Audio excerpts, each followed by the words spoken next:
ya kepada yang melakukan. Contoh misalnya ketika ada orang mendirikan sekolah yang mana sekolah ini disiapkan untuk anak yatim piatu atau orang-orang duafa atau orang yang tidak punya. Meninggal orang itu, maka selama sekolah itu dimanfaatkan oleh orang-orang yang berkesesuaian dengan tujuan didirikan sekolah ini, maka selama itu juga pahala beliau itu mengalir. Nah, itulah indahnya di Islam. Jadi kalau lagi Bang Juma, lagi lupa satu lagi Bang Juma.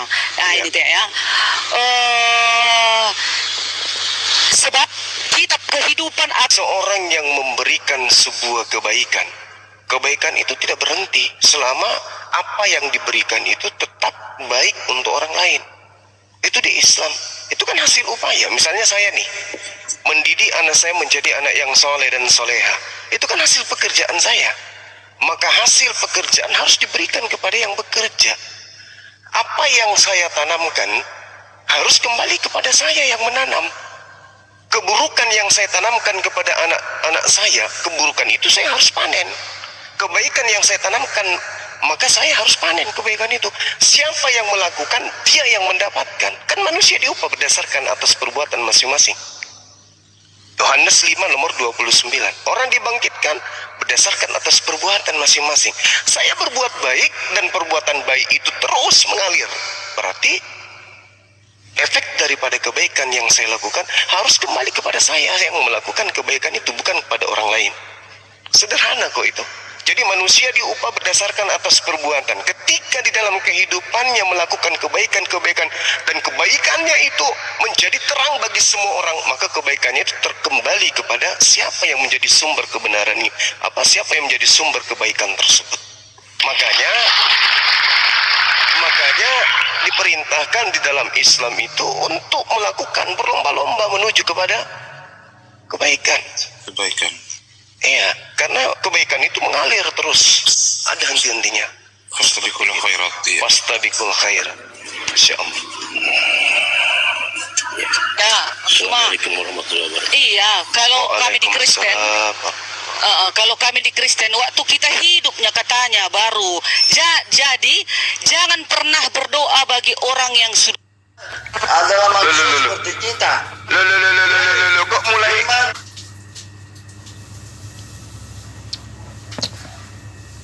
membenci Yesus.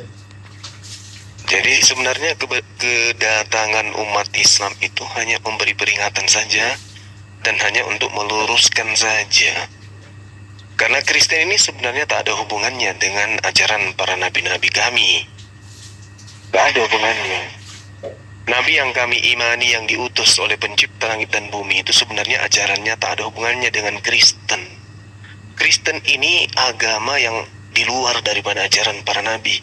Itu yang Anda harus pahami. Meskipun Kristen itu lebih dulu daripada Islam, tapi kedatangan Islam itu untuk meluruskan semua ajaran para nabi yang dibengkokkan kemudian, sehingga hasil dari pembengkokan ini muncul agama Anda, agama Kristen yang berasal dari Roma itu. Itu yang perlu Anda pahami. Jadi Anda jangan merasa korban di sini, enggak.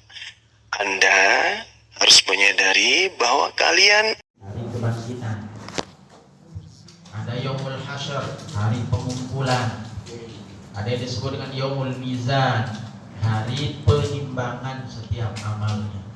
Maka di situ nanti ada namanya Yaumul Hisab, ada hisabnya, ya, ada hisabnya. Hisab itu apanya? Pertanyaan dari Allah. Tapi kata Aisyah ada dua macam tuh, ada hisab, ada munaqashah.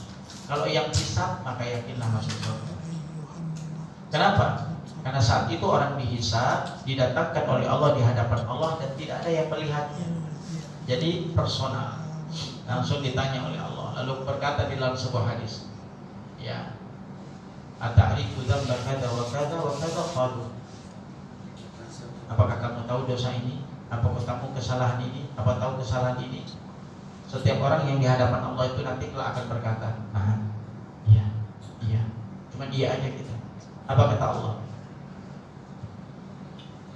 Aku tutup aibmu di dunia, wa ghafartuka al-yawma, dan aku ampuni dosamu hari ini. Udkhulul jannah, masuk surga. Jadi yang masuk surga itu Ya orang yang bersalah, tapi kemudian bertaubat kepada Allah sehingga Allah tutupi kesalahan itu dengan ampunan. Jadi jangan kemudian mengatakan yang nggak ada salahnya kemudian ya, jadi hisab itu ada, kecuali bagi mereka yang tanpa hisab. Siapa di antaranya? Orang yang wafat dalam peperangan Allah, yang kemudian mereka tidak akan melalui hisab Allah, akan langsung masuk ke dalam surganya. Ini bagian dari beberapa kenikmatan-kenikmatan yang Allah berikan. Tapi yang munaqashah ini udah jangan ada harapan. Munaqashah itu seperti apa bentuknya? Diberikan kesempatan untuk membela diri, sehingga mereka mengatakan tidak ada kesempatan dunia dulu kecuali aku melakukan ini dan ini dan ini dan ini. Maka kata Allah saat itu aku akan datangkan saksi untuk.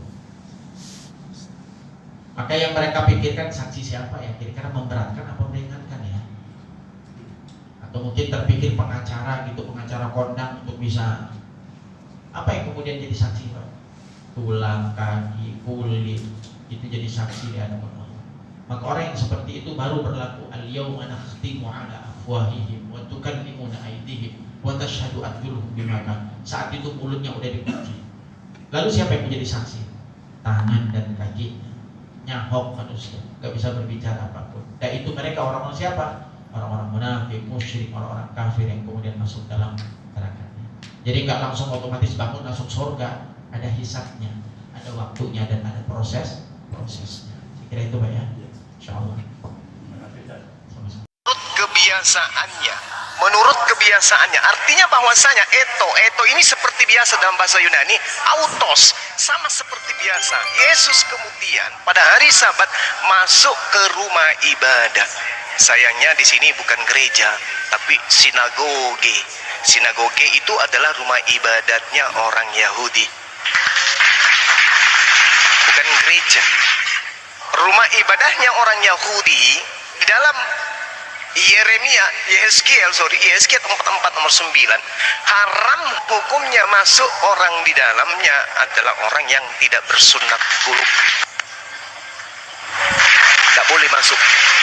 Jadi rumah ibadahnya Yesus adalah rumah di mana beliau kemudian menyebutnya dengan sebutan sinagoge atau bait el atau bait el atau baitullah atau bait Allah.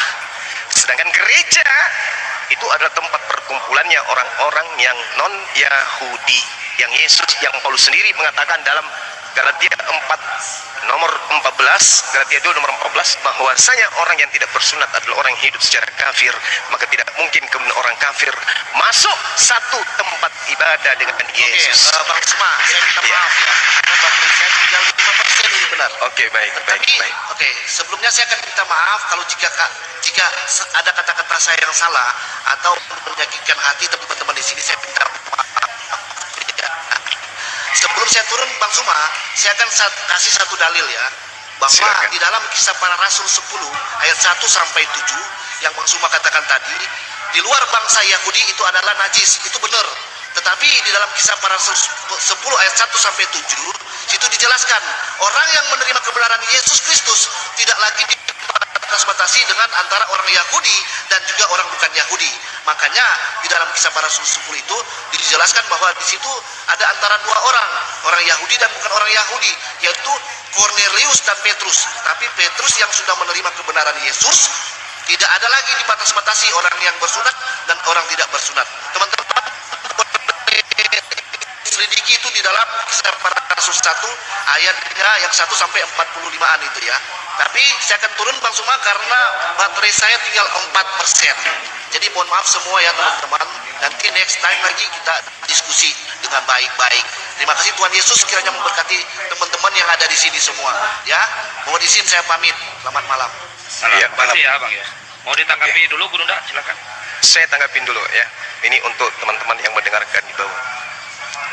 Ketika kemudian saudara Yosi mengatakan bahwa di dalam kitabnya kemudian orang-orang Yahudi, orang non-Yahudi, orang Roma itu satu tempat ibadah atau sama-sama beribadah dengan mengajarkan Kisah Para Rasul 10 nomor 1 sampai berapa tadi gitu ya dia katakan sampai nomor 7.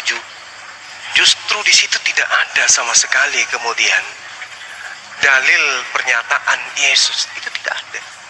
Di data 13-nya kemudian dijelaskan, baru dijelaskan oleh penulis Kisah Para Rasul ini bahwa Yesus berkata.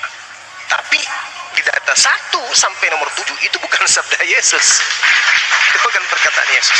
Nah, kalau kemudian dikatakan bahwasanya orang non-Yahudi Yesus juga memberkati mereka, jelas sekali ini adalah cerita Lukas. Yang kedua kemudian adalah Paulus sendiri dalam Kisah Para Rasul 21 bertaubat dari mengajarkan ajaran Kristen. Ya, jadi saya katakan kepada saudara-saudara, Anda coba baca di dalam Kisah Para Rasul 21, di situ kemudian Paulus bertaubat dari mengajarkan ajaran tidak bersunnat. Bang Suma serius, Bang Suma? Yes. Di mana saya bisa iman kepada ketuhanan Yesus itu? Ya tidak boleh pakai akal. Inilah yang terjadi dengan saudara kita barusan yang tadi, siapa namanya itu, Ricky Ricardo.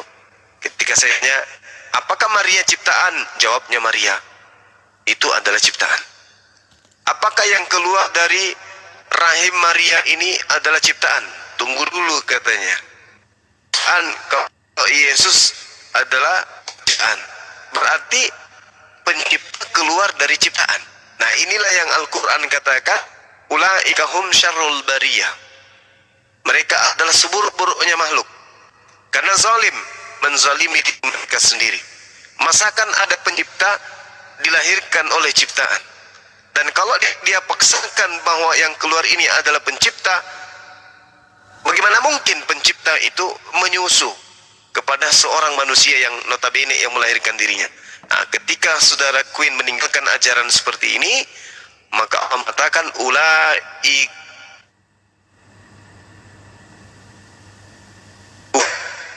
orang-orang beriman itu ulaikum khairul bariyah, adalah sebaik-baiknya makhluk.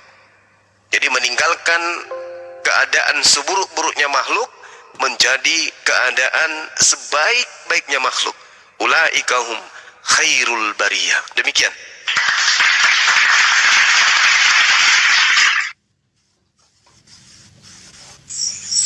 Lalu di sini saya mau bertanya, apa bisa ya, Bang?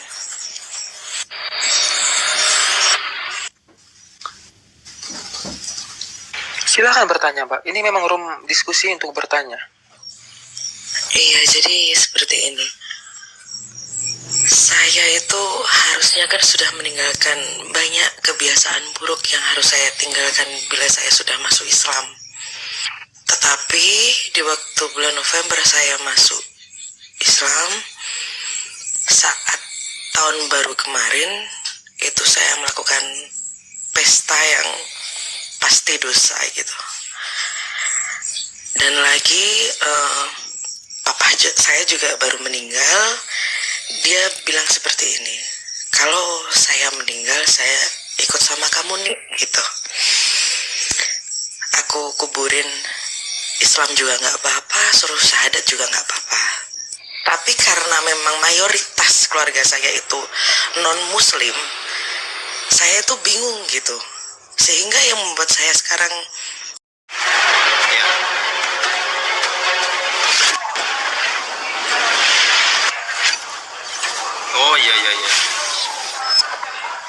Oke, singkat para sahabat, dukung semua ya sahabat-sahabat kita channel Desa News Muslim, di like, di subscribe, di share sebanyak mungkin supaya mencegah sahabat-sahabat kita di luar sana tidak terpengaruh terhadap pemurtadan. Semoga Allah memberikan selalu sikap istiqamah. Salam satu Tuhan, Allahu Akbar. Kawin antara laki perempuan, tapi di dunia ada kawin mawin antara dengan di gereja. Ini yang bermasalah. Yang namanya surga itu adalah tempat kenikmatan, tempat kebahagiaan. 1 Korintus 2 nomor 9. Apa yang tidak pernah dilihat oleh mata, apa yang tidak pernah didengar oleh telinga, apa yang tidak pernah timbul dalam pikiran manusia, semua disediakan oleh Allah. Jadi orang Kristen jangan sombong. Ini kitab Anda sendiri yang dikatakan semua yang tidak pernah timbul di dalam hati manusia, semua yang tidak pernah didengar oleh telinga manusia, semua yang tidak pernah dilihat oleh mata manusia, disediakan oleh Allah di surga. Ini dalil. Ini dalil, Bung. Bahaya ini kalau Anda ingkar terhadap dalil dalam kitab saudara. Dikatakan dalam sabar, dikatakan dalam bahasa Yunani hosos, artinya hosos teriring dengan pengakuan Yesus.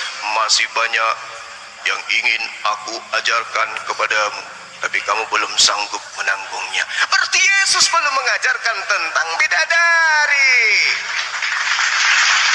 Belum. Yesus belum mengajarkan kepada Bani Israel. Apalagi Kristen ini bukan pengikut Yesus. Jadi hadiah buat saudara 10 juta. Dan saya yakin akan ditambah oleh umat Islam. Kalau ada di dalam kitab saudara dikatakan bahwa di surga itu, di jannah, di paradiso, Gan Eden, tidak ada kawin mawin. Silakan Anda tunjukkan. Jadi gini ya, Bang Suma meminta dalil bahwa di surga ada kawin mengawin manusia. Tidak ada kawin mawin di surga. Mana dalilnya? Dalil, saya minta dalil. Iya, 10 juta yang Bang Suma berlaku kelipatannya. Memberikan uang 20 juta atau 10 juta itu tidak ada. Iya. Makanya Bang Suma juga udah tahu memang tidak ada. Tetapi dipaksa saya untuk minta. Kan lucu. Oke, jadi teman-teman gini, Bang Suma ya. Tidak ada dalil ya. Bentar. Tidak ada dalil ya. Bentar. Tidak ada dalil. Jadi gini Masya Bang Suma, Allah. yang Bang Suma katakan tadi betul. Yang tidak pernah dilihat manusia, yang tidak pernah dirasakan manusia di dunia ini, akan kita dapatkan di surga. Begitu itu betul. Dari Bang Suma udah kutip Bible, saya benarkan itu betul. Tetapi ya, masalah perempuan itu sudah ada di dunia. Ini kan menceritakan tentang bagaimana yang belum pernah kita lihat, yang belum pernah kita rasakan, yang belum pernah kita nikmati. Itu nanti kita akan mendapatkan bagian itu di dalam kerajaan surga, ya. Nah, ini satu lagi buat teman-teman ya, jangan berpikir ya, karena kebanyakan mungkin berpikir ya kita akan mendapatkan mungkin bidadari di surga. Tetapi menurut kitab An-Nabal ya, An-Nabal 32, 33 itu sampai 34, itu orang yang bertakwa, orang yang melakukan hal-hal yang baik ya, menurut saya tangkap. Tetapi kalau mungkin orang yang tidak bertakwa, tidak melakukan hal-hal yang baik ya, yang benar, itu nggak dapat bagian, benar nggak?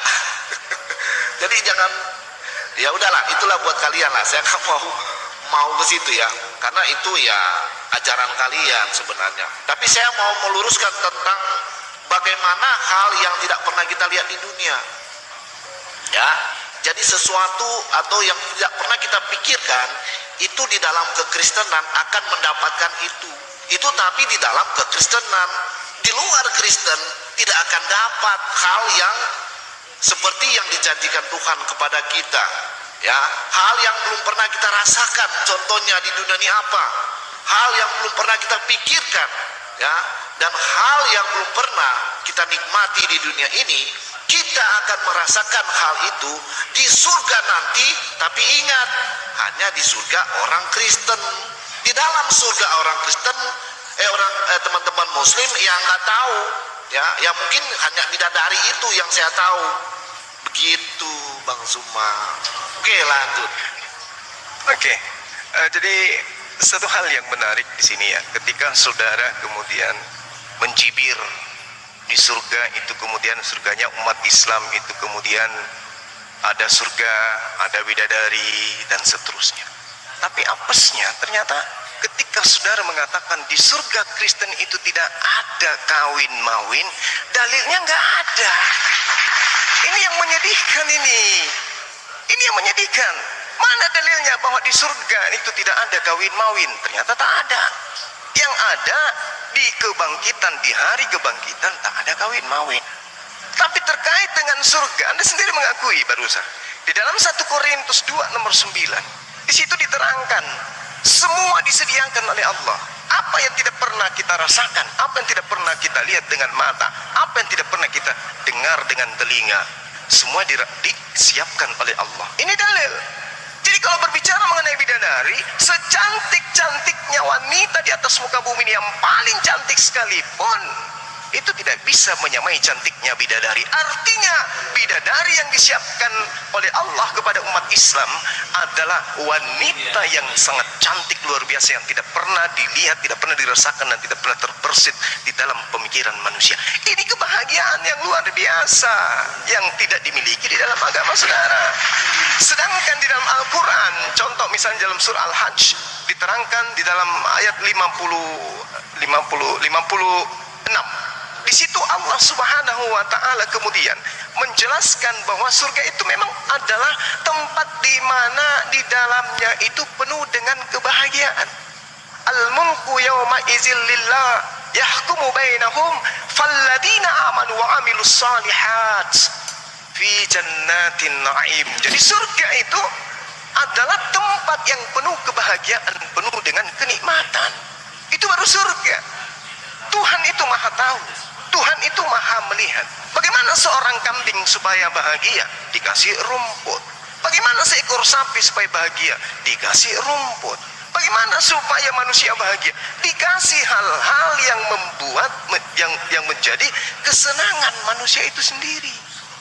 Jadi kalau saudara mengatakan yang diberikan kemudian adalah orang-orang yang beriman, memang betul, karena yang masuk ke dalam surga hanya orang-orang yang beriman.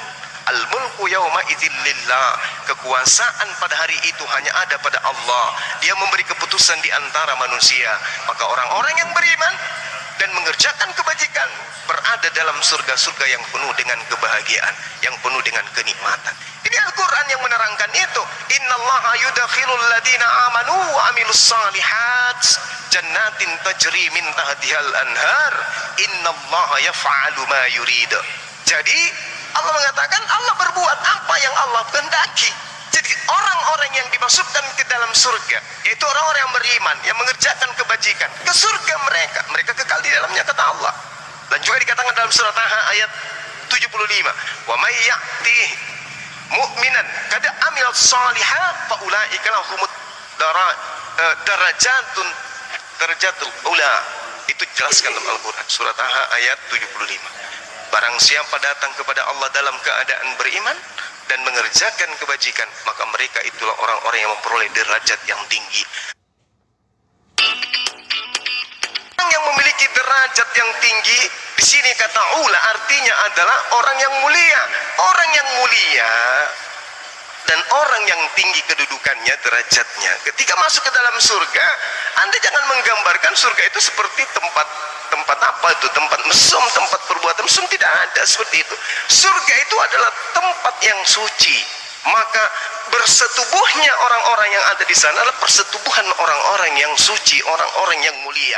Contoh, orang-orang yang ada di dalam ajaran agama Islam, orang yang paham tentang fikih, orang yang paham tentang syariat Islam, mereka ketika ingin bersetubuh dengan istri, mereka membersihkan diri mereka mandi dengan air yang bersih, kemudian mereka menggunakan wewangian, kemudian mereka berdoa, kemudian mereka dengan santun memperlakukan pasangannya, mereka kemudian membersihkan tempat tidurnya, elegan mereka membuat kemudian ibadah di dalam bersenggama terhadap pasangannya. Ini dalam Islam. Jangan Anda bayangkan seperti yang di film-film porno, seperti yang dipertontonkan oleh orang-orang barat. Itu polanya seperti pola binatang.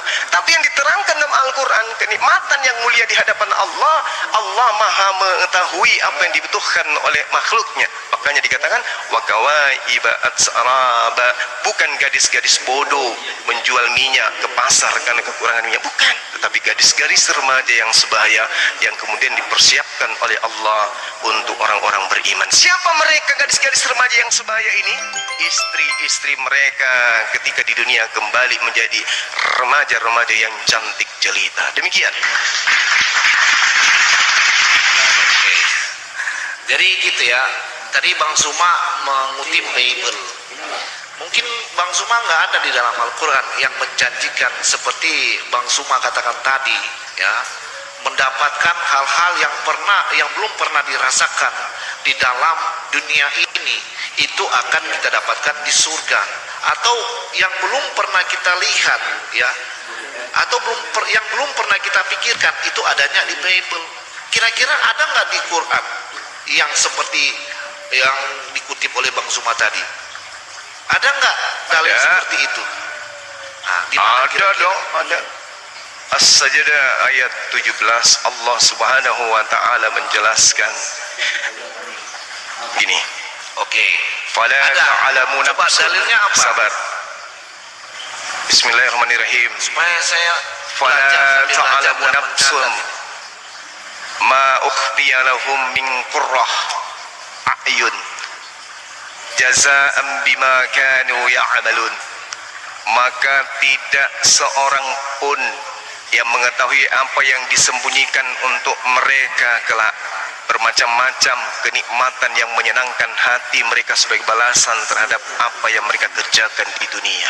Masya Allah, ini seirama Mana dengan janjinya Bang Zuma?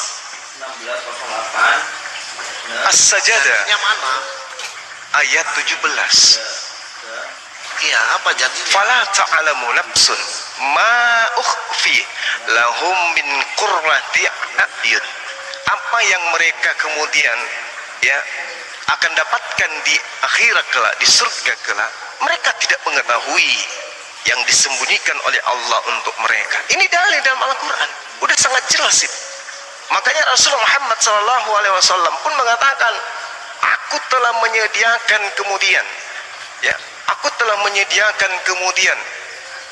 Allah Subhanahu wa taala kemudian aku telah menyediakan untuk hamba-hambaku yang soleh apa yang belum pernah mata mereka melihatnya, belum pernah telinga mereka mendengarnya, belum pernah tergores dalam hati mereka, kecuali apa yang telah aku kemukakan kepadamu.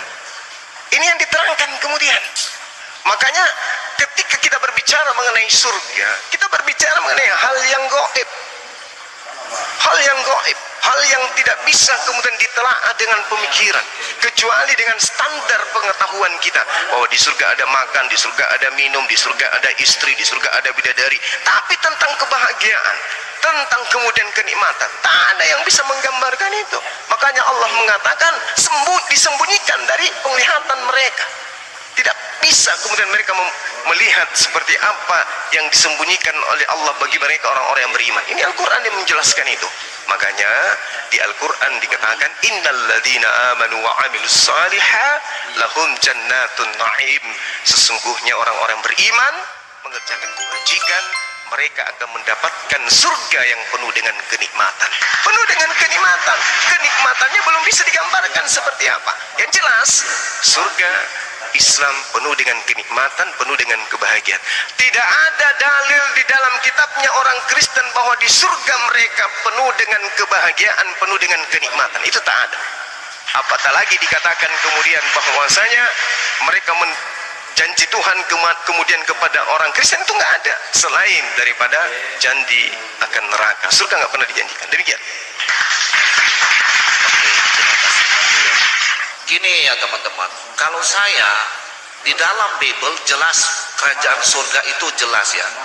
Di dalam Bible kerajaan 1000 tahun itu jelas. Jadi manusia yang diselamatkan, yang sudah mencuci jubahnya dari kotoran dunia, ya, mendapatkan kerajaan surga, ya, menikmati kerajaan surga itu sendiri, ya. Di dalam Wahyu 20 ayatnya yang ke-1 ya, itu ada namanya kerajaan 1000 tahun ya, yang nanti manusia akan berlibur di surga 1000 tahun. Itu sesuai dengan Alkitabiah di dalam Wahyu 20.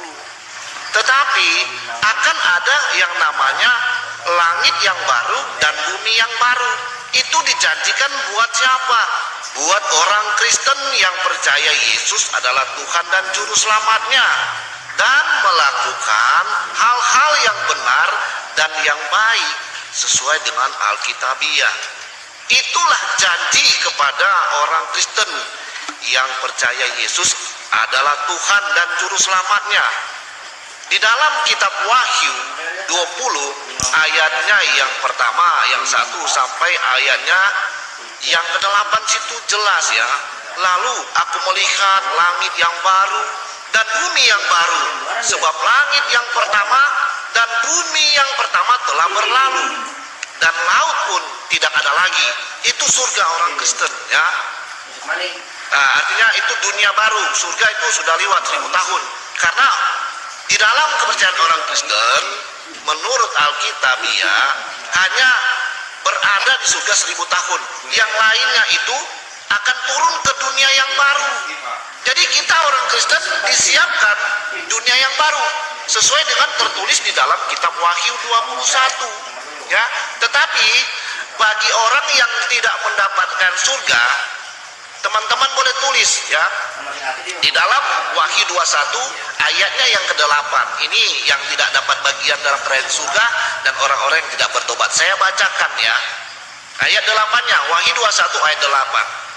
Tetapi orang-orang penakut, orang-orang yang tidak percaya, orang-orang keji, orang-orang pembunuh, orang-orang sundal, tukang-tukang sihir, penyembah-penyembah berhala, dan semua pendusta, mereka akan mendapat bagian mereka di dalam lautan yang menyala-nyala oleh api dan belerang.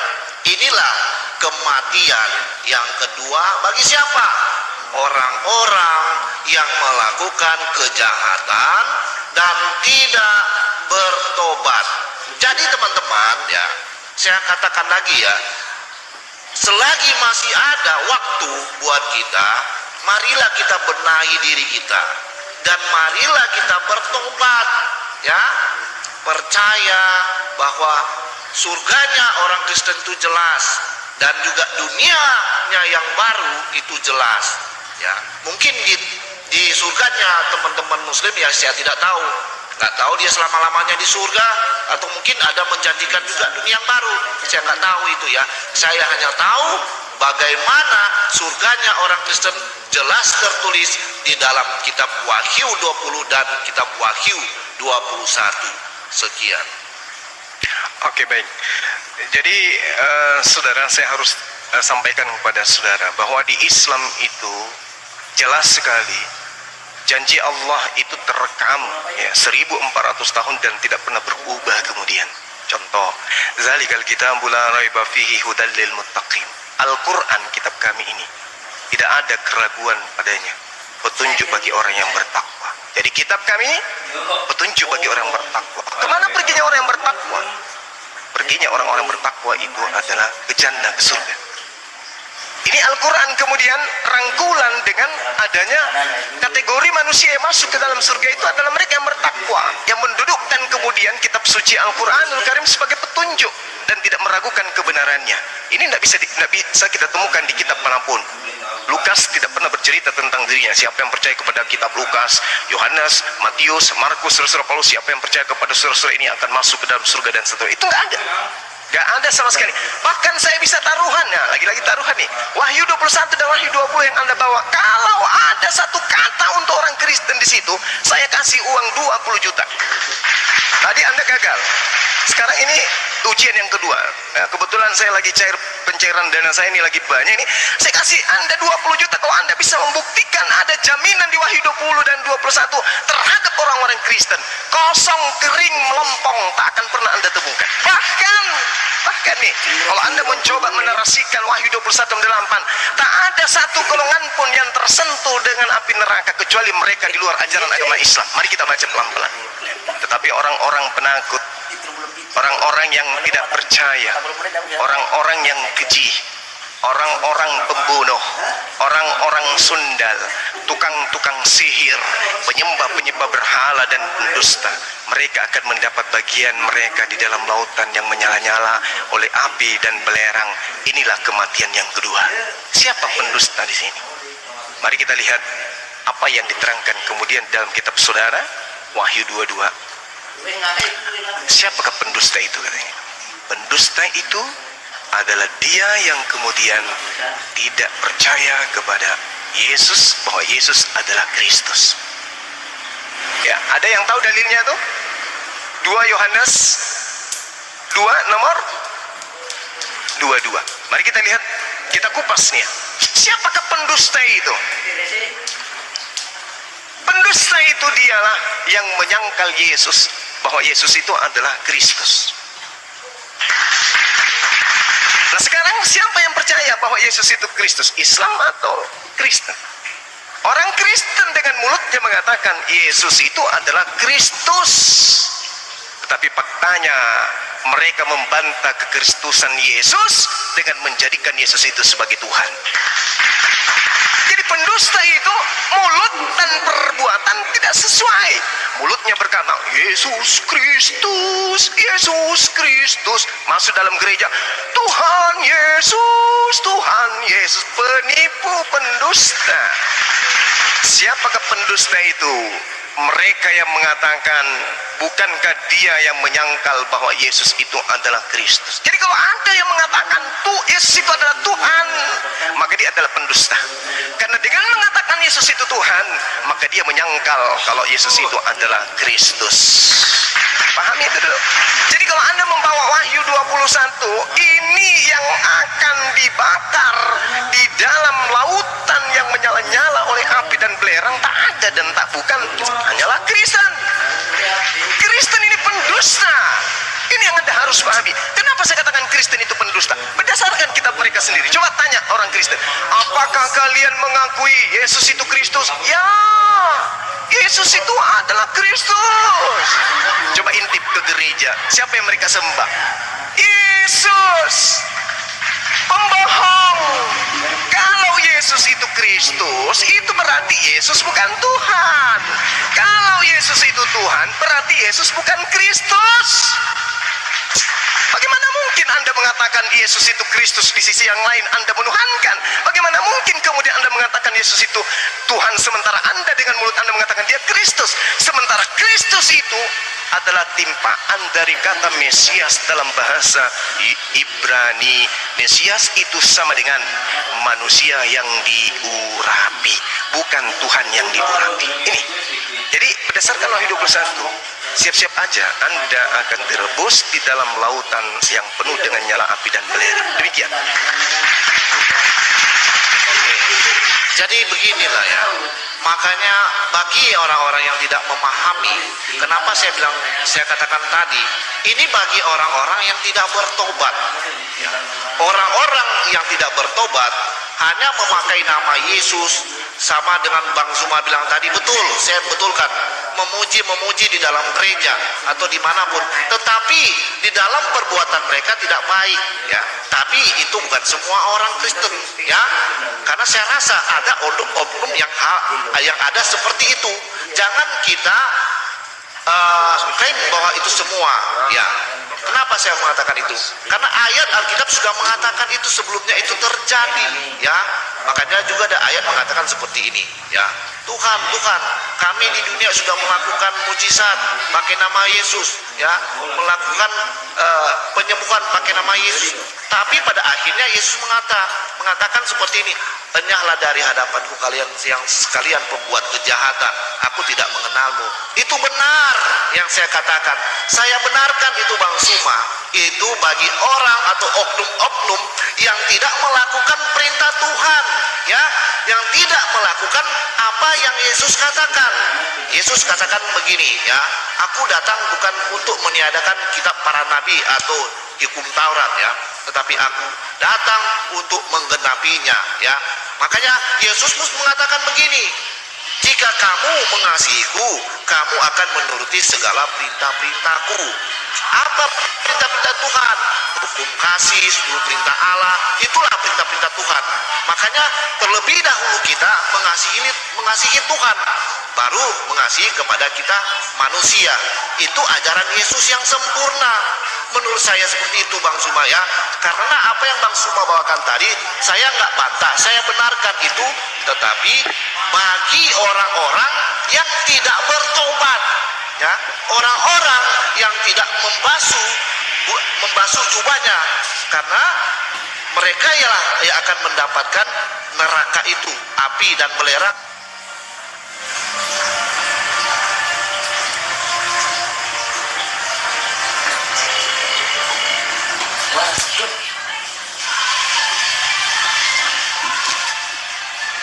Tuhan kita Yesus Kristus, karena dialah Alfa dan Omega itu, seperti yang ada tertulis di dalam Wahyu 1 ayatnya yang ke-7 dan 8 ya, saya bacakan ya. Begini katanya ya. Lihatlah, ia datang dengan awan-awan dan setiap mata akan melihat dia, juga mereka yang telah menikam dia, dan semua bangsa di bumi akan meratapi dia. Ya amin.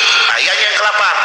Aku adalah Alfa dan Omega, firman Tuhan Allah, yang ada dan yang sudah ada dan yang akan datang dan yang maha kuasa. Jadi teman-teman ya, yang tidak percaya adalah Yesus adalah Tuhan dan juru selamat, yaitu bagi orang Kristen ya, ini saya memahami dengan ajaran Kristen, tidak akan mendapatkan kerajaan surga. Nah, tidak akan mendapatkan keselamatan itu dan tidak bakalan akan pergi ke dunia yang baru. Begitu ajaran Kristen ya. Jadi kita yang percaya dijanjikan oleh apa Tuhan? Seperti Wahyu 21 ya. Lalu aku melihat langit yang baru dan bumi yang baru. Sebab langit yang pertama dan bumi yang pertama telah berlalu, dan laut pun tidak ada lagi. Ayat kedua. Dan aku melihat kota yang kudus, Yerusalem yang baru ya, turun dari surga, dari Allah, yang berhiaskan bagaikan pengantin perempuan yang berdandan untuk suaminya. Lalu aku mendengar suara yang nyaring dari takhta itu berkata, lihatlah, kemah Allah ada di tengah-tengah manusia, dan ia akan diam bersama-sama dengan mereka, dan mereka akan menjadi umatnya, dan ia akan menjadikan Allah mereka. Haleluya. Itu jelas di dalam kitab Wahyu 21 ayat 1 sampai ayatnya yang keempat ya teman-teman ya. Jadi di dalam ajaran Kristen surga itu jelas ya, tapi saya tidak tahu di ajarannya Kristen surganya dan dunia yang barunya ada apa tidak. Nah, itu yang mungkin ajaran kalian saya tidak paham. Oke, silakan. Oke, baik. Jadi yang saudara Yosi ini bacakan tadi itu adalah pengakuan oknum yang menulis di Pulau Patmos, yang kemudian ditengarai dia ini adalah Yohanes. Tapi menurut saya Yohanes tidak akan mungkin murid Yesus menulis di Pulau Patmos. Itu yang pertama. Kedua, Yohanes Pembaptis juga tidak akan mungkin. Lalu kemudian yang kemungkinan besar yang menuliskan ini adalah Markus, muridnya Paulus. Karena di dalam pengajaran kisah para rasul, Lukas sendiri yang mengatakan bahwa nama lain daripada Markus itu adalah Yohanes. Jadi kemungkinan ini adalah tulisan Markus, muridnya Paulus itu sendiri. Nah, sekarang kita lihat. Kalau kemudian saudara menjadikan Yesus itu menjadi Tuhan, maka jelaslah apa yang dikatakan oleh 1 Yohanes 2 nomor 22, bahwa Kristen itu adalah pendusta. Kristen sedunia adalah pembohong, pendusta dengan mengatakan Yesus itu adalah Tuhan. Kenapa? Karena dia mengklaim Yesus itu Tuhan itu sendiri. Lalu apa kesaksiannya Yesus terhadap dirinya? Yesus sendiri mengangkat kesaksian Yohanes 5 nomor 36. Ada kesaksianku yang lebih penting daripada kesaksian Yohanes. Maksudnya, kalaupun Yohanes yang menuliskan kitab Wahyu, maka kata Yesus, kesaksianku lebih penting daripada kesaksian kitab Wahyu. Nah, sekarang kita tanya, apa kesaksian Yesus? Siapakah engkau ini? Kata Yesus bahwa kesaksianku yang lebih penting dari kesaksian Yohanes, bahwa semua pekerjaan yang aku lakukan, pekerjaan itulah yang bersaksi tentang aku, bahwa Bapa yang telah mengutus aku. Berarti kesaksian Yesus tentang dirinya, dia adalah utusan Sang Tuhan. Dia utusan. Makanya dikatakan dalam 1 Yohanes 2 nomor 22, siapakah pendusta itu? Pendusta itu adalah mereka yang menyangkal bahwa Yesus itu adalah Kristus. Mari kita lihat. Kristus itu Mesias. Orang-orang Yahudi menolak Yesus itu sebagai Mesias, pendusta. Orang Islam mengakui bahwa Nabi yang datang sebagai Nabi penutup kepada Bani Israel itu sebagai Al-Masih, Mesias, Kristus. Islam yang mengaku itu. Bagaimana dengan Kristen? Mari kita uji, apakah dia masuk kategori pembohong, pendusta atau tidak? Coba tanya, siapa yang kalian sembah? Yesus. Siapa Yesus itu? Tuhan Elohim yang datang dalam rupa manusia. Jadi Yesus itu Tuhan? Ya, Yesus itu adalah Tuhan yang datang inkarnasi menjadi manusia. Artinya mulut mereka mengatakan Yesus itu adalah Mesias, Yesus itu adalah Kristus, tapi pada praktik keagamaannya Yesus itu adalah Tuhan. Berarti dengan kata lain, pendusta itu adalah dia yang berkata tidak sesuai dengan apa yang ada di dalam hatinya. Dia yang mempraktekkan tidak sesuai dengan apa yang diucapkannya. Itulah pendusta. Ini kita temukan hari ini, malam ini. Saudara Yoshinoya mengatakan bahwasanya Yesus itu adalah Tuhan. Dengan demikian, saudara adalah pendusta. Dan saya jamin Kristen sedunia yang masih menjadi agama Kristen, yang masih menuhankan Yesus, pasti semuanya adalah pendusta dan pembohong. Dan saya yakinkan mereka adalah penyesat. Demikian.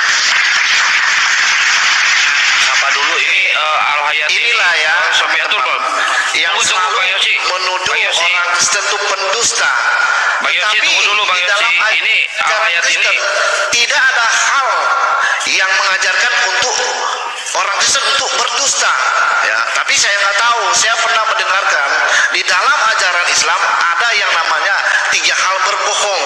Ya, menurut orang Kristen hal yang berbohong ini tidak baik, atau siapa yang melakukan dusta itu ajaran setan, atau berbohong itu ajaran setan, ya.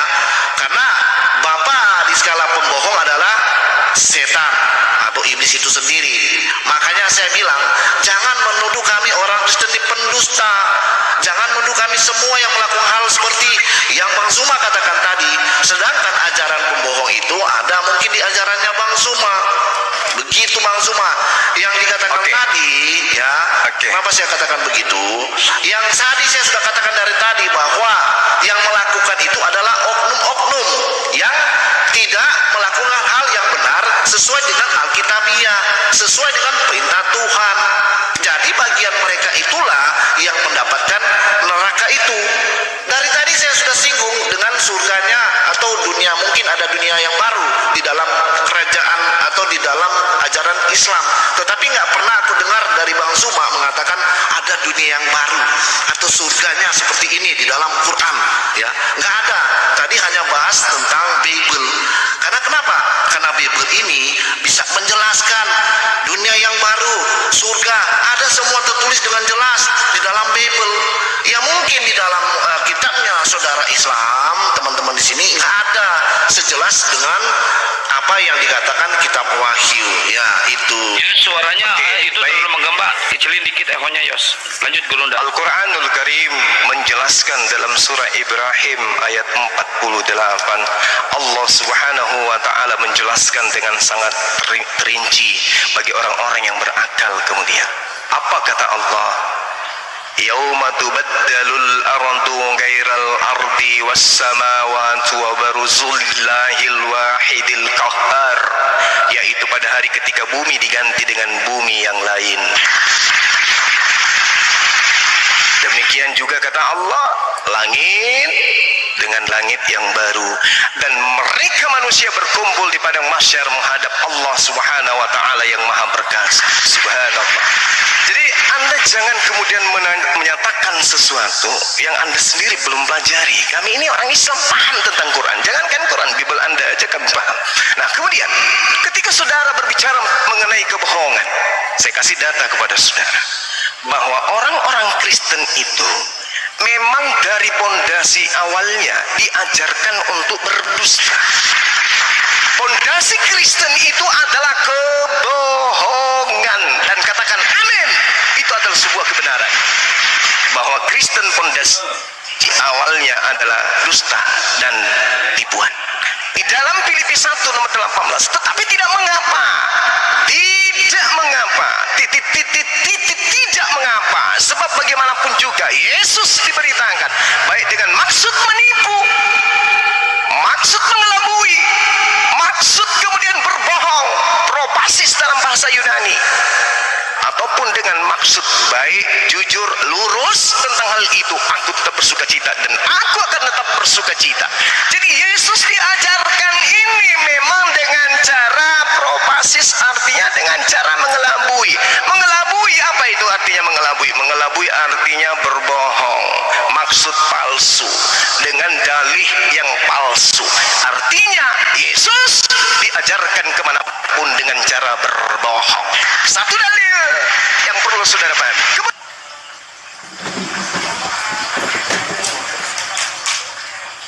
Paulus menuliskan dengan sangat terang di dalam kitab saudara, mudah-mudahan belum direvisi, Roma 3 nomor 7.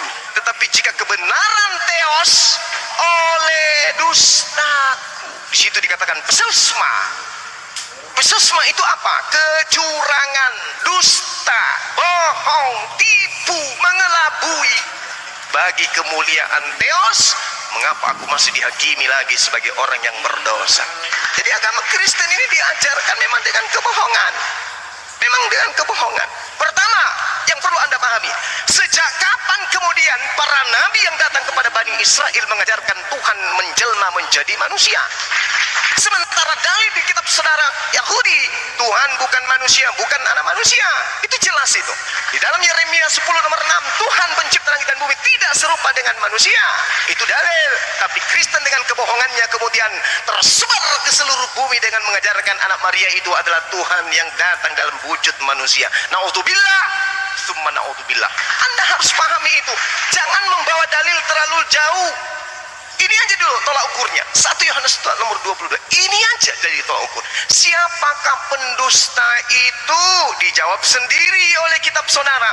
Pendusta itu adalah mereka yang menyangkal Yesus itu adalah manusia yang diurapi.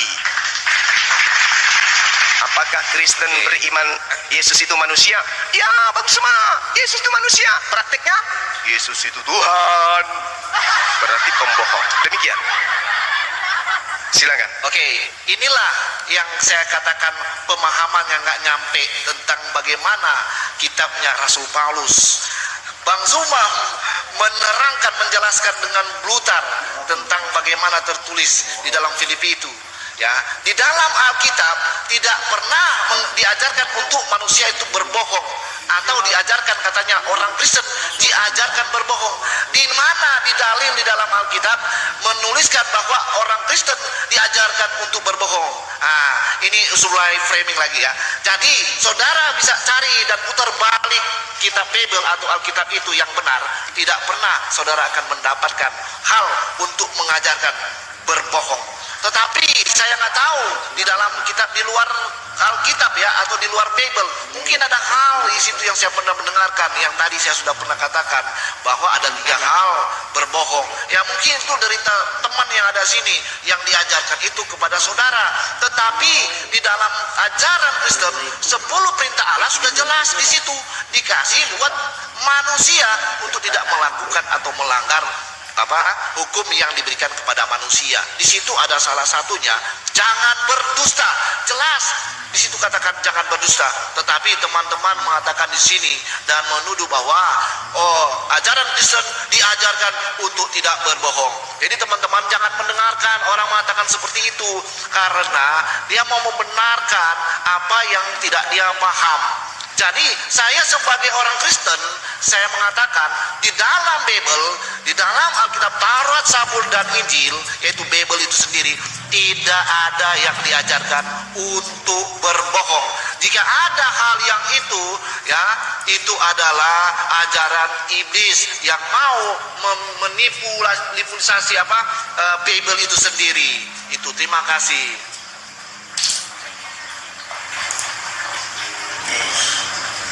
Tunggu, Bang Juma kepental kayaknya ya, kena report nih kayaknya. Kita tunggu Guru Juma dulu ya, Bang Yos, sebentar ya. Teman-teman di tab layar biar nggak kena report. Juga sebentar lagi turun ya, soalnya kalau live begini baterainya cepat banget anjlok. Kenapa dicas aja? Nggak bisa, soalnya kan aku pakai mic. Jadi tempat casnya dicolok pakai mic. Ya, Guru Assalamualaikum. Waalaikumsalam warahmatullahi wabarakatuh. Ya. Jadi ini dalil, Bung. Jika kebenaran theos oleh dustaku. Jangan Anda katakan saya ini kemudian tidak ngerti kitab saudara. Ini Paulus mengatakan sendiri, dustaku, peseusma. Cek aja dulu. Sampai kapan kemudian gereja ingin menutupi bahwa Yesus tidak pernah memilih Paulus? Yohanes 6 nomor 70, bukankah aku yang telah memilih engkau yang 12? Ada nggak Yesus di situ dipilih oleh Paulus? Nggak ada. Sejak kapan kemudian Paulus ini dianggap oleh Yesus sebagai rasul? Tak pernah. Di mana Paulus kemudian pernah berhadapan langsung dengan Yesus? Tak pernah kemudian. Lalu untuk mendeteksi kebohongan ini adalah apakah kemudian murid-murid Yesus disebut Kristen? Tidak pernah. Apakah kemudian Yesus pernah mengajarkan mereka menyembah dirinya? Tidak pernah. Apakah Yesus pernah mengajarkan mengitabkan kitab Wahyu, Markus, Matius, dan tidak pernah sama sekali. Apakah Yesus kemudian mengajarkan dirinya untuk seluruh umat manusia? Tidak pernah. Apakah Yesus pernah menghalalkan makan babi? Tidak pernah. Semua yang dijadikan sebagai pondasi prosesi keagamaan Kristen tidak pernah diajarkan oleh Yesus. Tadi saya katakan pondasi kekristenan itu adalah kebohongan. Berbicara mengenai ketuhanan Yesus, bohong. Berbicara mengenai kerasulan Paulus, dusta. Berbicara mengenai agama Kristen sebagai agama keselamatan, dusta.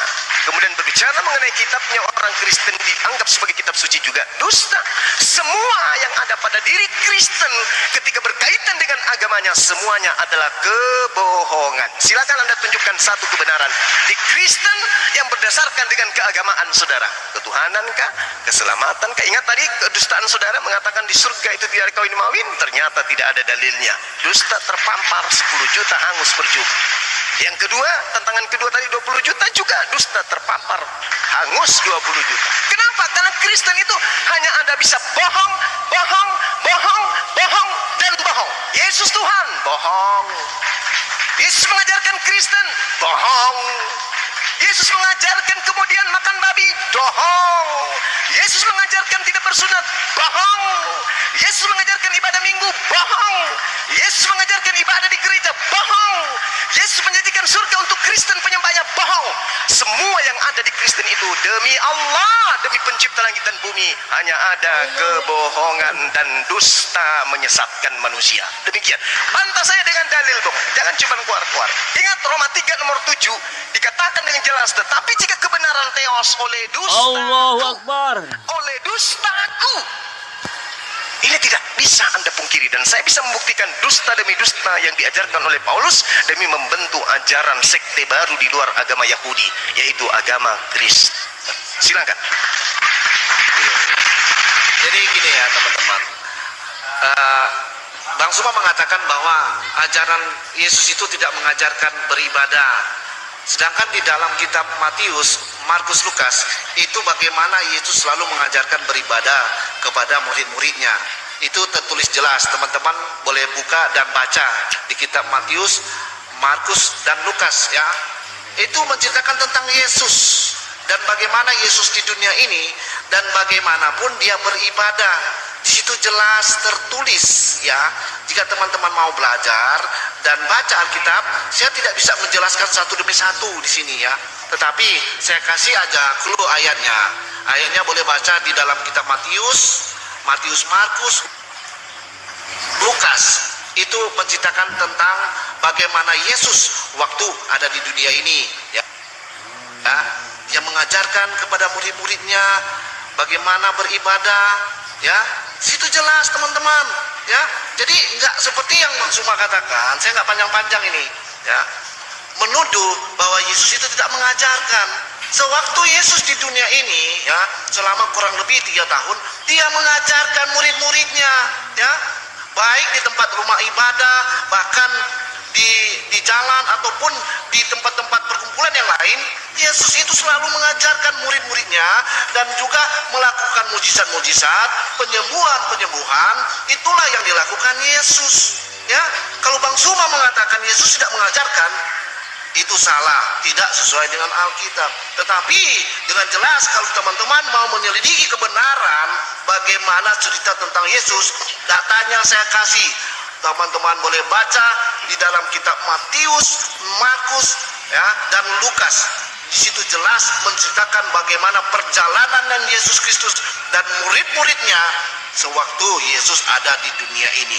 Itu data buat teman-teman selidiki. Tetapi kalau saya untuk menjelaskan satu demi satu di sini, boleh kalau teman mau mendengarkan, tetapi sampai jam berapa gitu kan.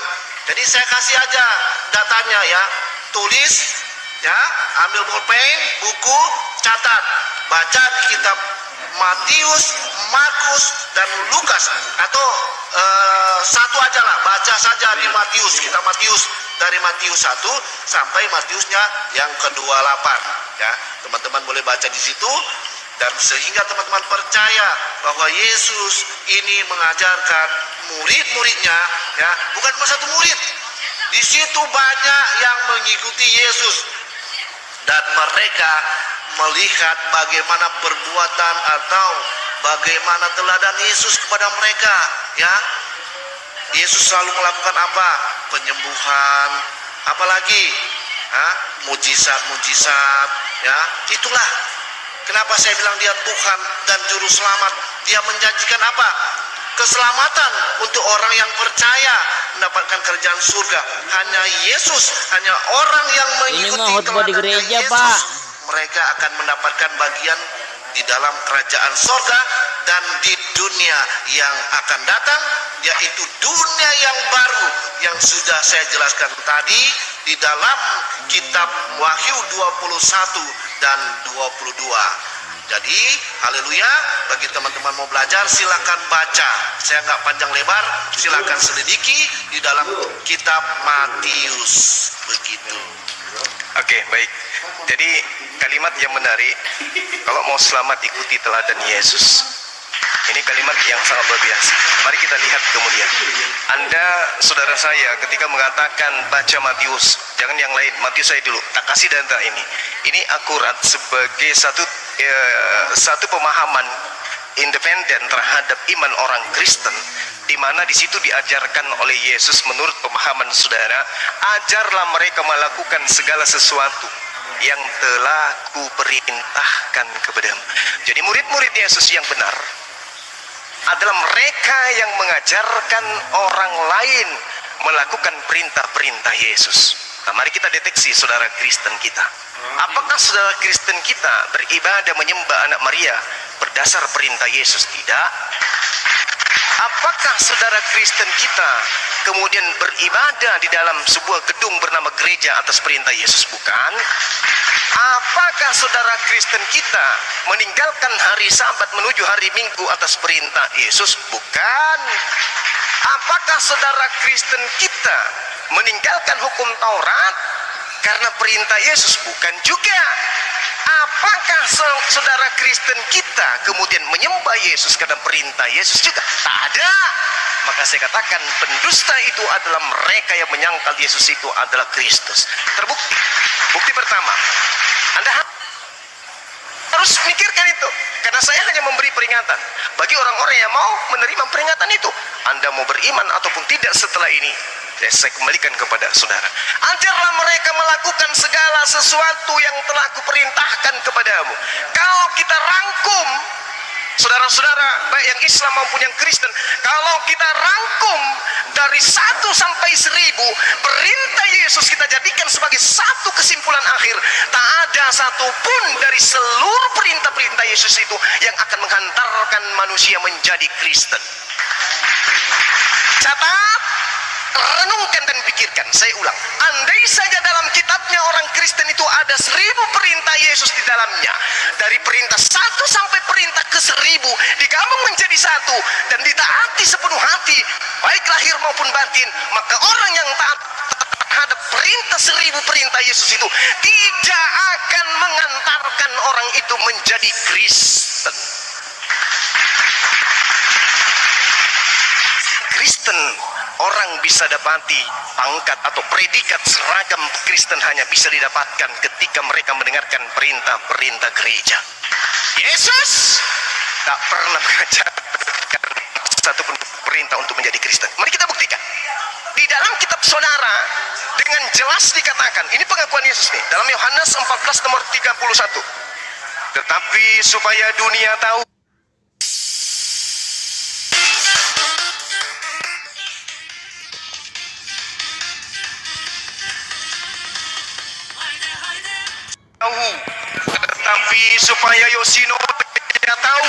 supaya Uniripa tahu, supaya Yani Tangil tahu, supaya Akal tahu, supaya semua yang hadir di sini tahu bahwa aku Yesus mengasihi Bapa, dan bahwa aku Yesus melakukan segala sesuatu seperti yang diperintahkan Bapa kepada aku. Subhanallah.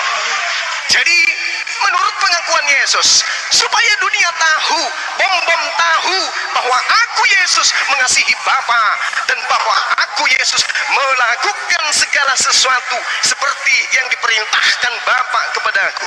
Ini kata Yesus, bukan kata Bang Suma. Jadi ketika Yesus mengatakan aku melakukan segala perintah Bapa yang diperintahkan kepada aku, maka seluruh perintah yang dilakukan oleh Yesus dari Bapa tidak akan menjadikan Yesus itu menjadi Kristen.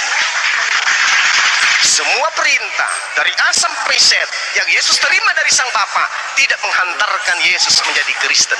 Semua perintah yang terlontar dari mulut Yesus tidak akan mengantarkan muridnya menjadi Kristen. Jadi apa yang membuat orang menjadi Kristen? Hanya satu. Apa itu? Kebohongan. Mari kita lihat apa yang diterangkan dalam kitab 1 Yohanes 2 nomor 6. Barang siapa yang mengatakan dengan mulutnya bahwa dirinya ada di dalam Yesus, maka dia wajib hidup sama seperti Yesus hidup. Saya ulang, barang siapa yang mengatakan bahwa dia ada di dalam Yesus, dia wajib. Kata wajib ini kemudian dalam bahasa Yunani dikatakan abailo, artinya sesuatu yang tidak boleh ditiadakan, harus ada, wajib. Obeilo dalam bahasa Yunani. Barang siapa yang mengatakan bahwa dia hidup di dalam diri Yesus, dia wajib hidup sama seperti Yesus hidup. Apakah Yesus ketika hidup dia Kristen? Tidak. Apakah ketika Yesus hidup dia ke gereja? Tidak. Apakah ketika Yesus hidup dia makan babi? Tidak. Apakah ketika Yesus hidup dia menjadikan Paulus sebagai rasulnya? Tidak. Apakah ketika Yesus hidup dia tidak bersunat? Tidak. Apakah ketika Yesus hidup dia menyembah 3 pribadi Tuhan? Tidak. Jadi Yesus hidup berdasarkan dia 4 nomor 4 dan pengakuannya dalam Yohanes 14 nomor 31, dia hidup di bawah naungan hukum Taurat, perintah Tuhan yang datang kepadanya. Lalu siapa yang menjadikan orang-orang Kristen ini menjadi Kristen? Yesus? Bukan. Lalu siapa? Satu kata, kebohongan. Bantah saya dengan dalil, silakan. YouTube-nya dicek bermasalah, suaranya berulang. Ya. Ini